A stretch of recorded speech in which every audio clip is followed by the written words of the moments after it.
there's an important thing I'd like to highlight: the keys, what Jesus is talking about.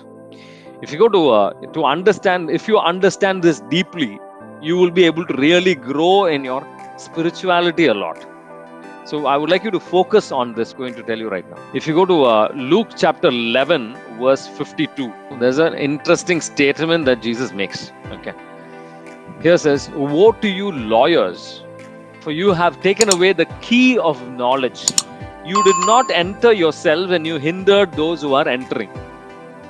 It's a very important thing. We need this key of knowledge. What is this key of knowledge? What is it that Jesus is actually talking about? To understand this, even though it has a few meanings, okay, I'm going to focus on this key of knowledge aspect of things. Okay. So it also symbolizes authority. But here I'm going to focus upon the knowledge that God wants each and every one of us to grow in. It's an important thing that to grow in spirituality. If you go to understand this deeply, you need to go to 2 Peter chapter 1 verse 3 to 9. Can someone please read that? God's divine power has given us everything we need to live a truly religious life through our knowledge of one who called us, to share in his own glory and goodness. In this way, he has given us the very great and precious gifts he promised, so that by means of these gifts, you may escape from the destructive lust that is in this world, and may come to share the divine nature. For this very reason, do your best to add goodness to your faith. To your goodness, add knowledge. To your knowledge and self-control, to your self-control, add endurance. To your endurance, add godliness. To your godliness, add brotherly affection. And to your brotherly affection, add love. These are the qualities you need, and if you have them in abundance, they will make you active and effective in your knowledge of our Lord Jesus Christ. But whoever does not have them is so short-sighted that he cannot see, and forgotten that he has been purified from his past sins. You understand? See, here it's steps of growth in spirituality that is being put here, described here. The first is faith. Everybody comes into this. This is how people grow in their spirituality.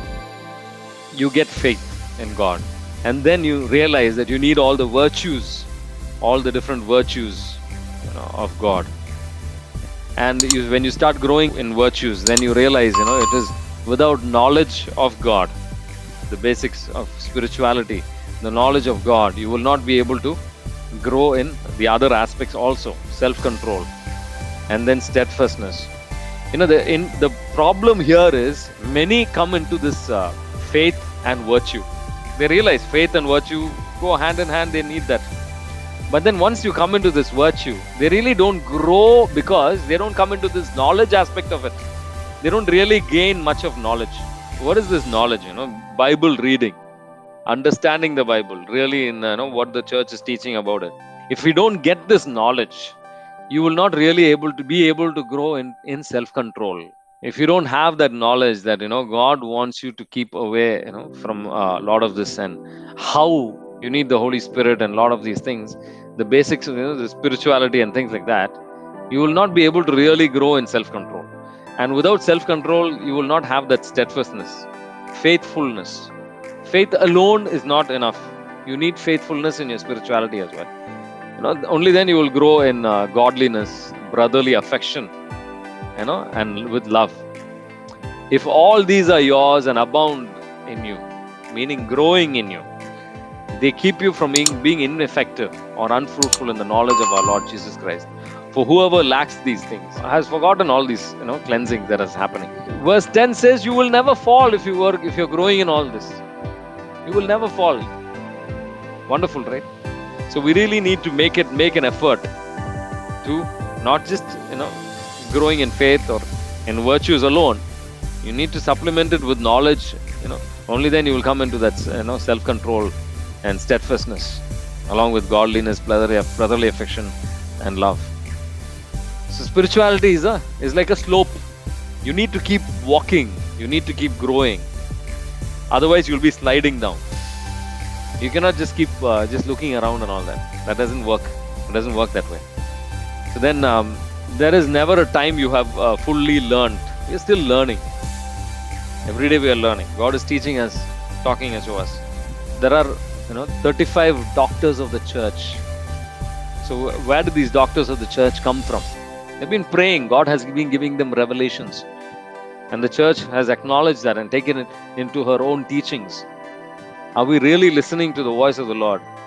Only for our earthly needs, or trying to understand what God is really, inspiring us to do? If you go to 1 Corinthians chapter 13, verse 9 to 10, it very clearly says, for our knowledge is imperfect. So there is never a time where we will come into a perfect knowledge and all that. That's not going to happen. That is not the idea. But as you keep growing in knowledge, it will help you to grow in that self-control as well. That's what I'm trying to come at.